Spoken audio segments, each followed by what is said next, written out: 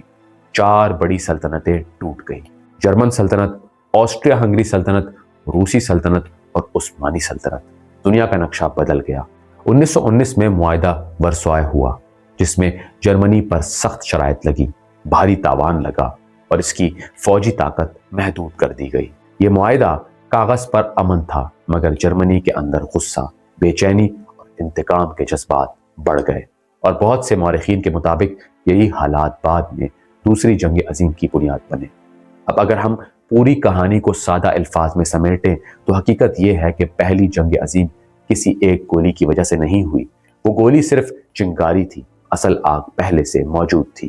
قوم پرستی، اتحادوں کا جال، اسلحے کی دوڑ، نوآبادیاتی مقابلہ، مراکش کے بحران، بوسنیا کا تنازع، بلکان وارز، اور پھر جولائی کرائسس میں چند ہفتوں کے اندر اندر ایسے فیصلے اور ایسے ٹائم ٹیبل حرکت میں آ گئے کہ بریک لگانا مشکل ہو گیا۔ اور ایک انسانی زاویہ بھی ہے، اس وقت بہت سے لیڈرز سمجھ رہے تھے کہ جنگ مختصر ہوگی، چند مہینوں میں ختم ہو جائے گی۔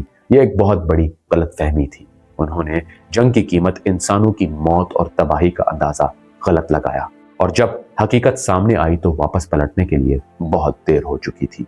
اس کہانی کا سب سے بڑا سبق یہی ہے کہ جب طاقت کے کھیل میں اتحاد، خوف اور عزت اکٹھے ہو جائیں تو ایک چھوٹا سا واقعہ بھی دنیا کو آگ لگا دیتا ہے، اور جب سفارتکاری وقت پر مضبوطی سے کام نہ کرے تو جنگی پلان سفارتکاری کو کچل دیتے ہیں۔